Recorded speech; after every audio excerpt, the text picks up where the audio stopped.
లలితా సహస్రనామాలు ఎవరు చదువుతారో వారిని అమ్మవారు ఎల్లవేళలా కాపాడుతుందంట అండి. అంటే లలితా పారాయణం చేయడం వల్ల చాలా లాభాలు ఉన్నాయంట. ఆ లాభాలు ఏంటంటే అమ్మవారు మన కష్టాల నుండి మనల్ని బయటపడేస్తారంట. అంటే ఇంకా మనకొచ్చే కష్టాలు ఏంటో మనకు తెలియదు కదండి. మనం డైలీ లలిత పారాయణం చేయడం వల్ల మనకొచ్చే కష్టాలని అమ్మవారు ముందే వాటిని మనకి దగ్గరికే రాకుండా చేస్తారంట. అంటే అంత గొప్ప లలిత సహస్రనామాలు ఇంకా. అంటే అందుకోసమే అందరూ చెప్తారు లలిత సహస్రనామాలు ఒక్కటి మన చేతిలో ఉంటే మనం ప్రశాంతంగా ఉండొచ్చు, అమ్మవారు మనకు రక్షణ కవచంలా ఉండి కాపాడుతుంది అని.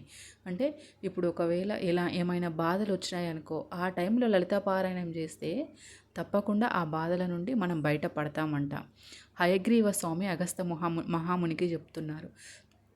ఏమంటే లలితా సహస్రనామాలు అనేటువంటి నామాలు మామూలు నామాలు కాదు, అవి అద్భుతమైన నామాలు. ఒక్కొక్క నామానికి ఒక్కొక్క శక్తి ఉంటుంది. ఆ శక్తి మనకు అర్థం కాదు, కానీ అమ్మవారు ఆ ఒక్క నామంతో పిలిచిన మన వైపు చూస్తుంది, మనల్ని కాపాడుతుంది అని చెప్తున్నారు. ఇంకా చాలామంది ఆరోగ్య సమస్యలు ఉన్నవాళ్ళు, ఇంకా ఇంట్లో సమస్యలు ఉన్నవాళ్ళు కూడా ఎవరైనా సరే ఒకవేళ చెప్పుకోలేని సమస్యలు, ఎవరికీ చెప్పుకోలేని సమస్యలు, తీరని సమస్యలు ఉన్నా కూడాము లలిత పారాయణం చేయడం వల్ల తగ్గిపోతాయంట అండి. అంత గొప్ప సహస్రనామాలకి అంత గొప్ప శక్తి ఉందంట. సహస్రనామాలంటే 1000 నామాలు కదండి.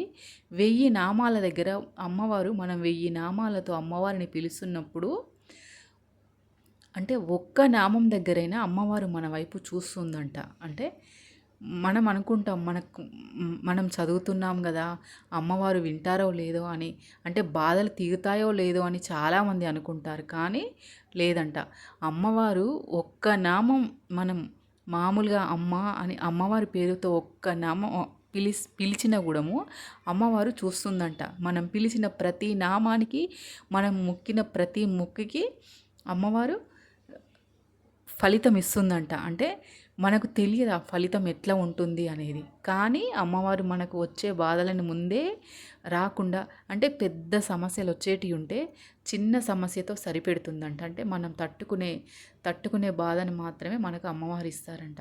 అందుకోసం లలితా పారాయణం చేయండి అని చాలామంది చెప్తుంటారు కదా.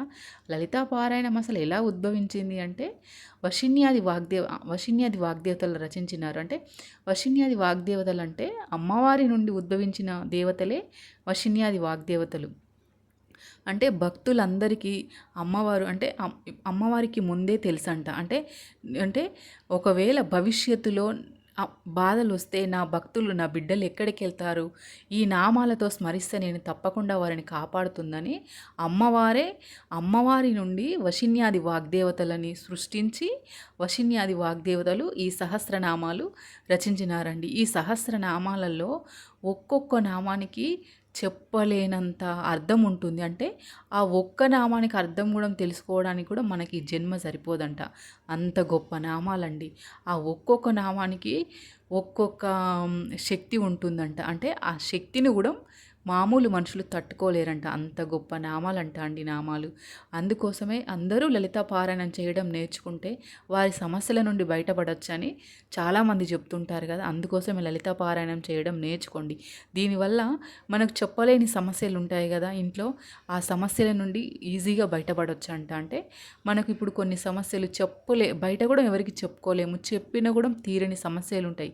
అలాంటి సమస్యలకు కూడా అమ్మవారు దారి చూపిస్తుందంట అండి. ఇంకొకటి అపమృత్యు, అంటే మృత్యు భయాలు ఉన్న వాళ్ళు ఉంటారు కదా, వాళ్ళు కూడా ఇంట్లో కూర్చొని లలితా పారాయణం చేసుకోవచ్చు అంట అండి. లలితా పారాయణం అంటే మనకు కొన్నింటికి అసలు ఏమి చెయ్యాలో కూడా అర్థం కాని పరిస్థితుల్లో ఉన్నప్పుడు కూడా లలితా పారాయణం చేస్తే మనకి మార్గం చూపిస్తుందంట. అంటే అంత గొప్ప నామాలు లలితా సహస్రనామాలు.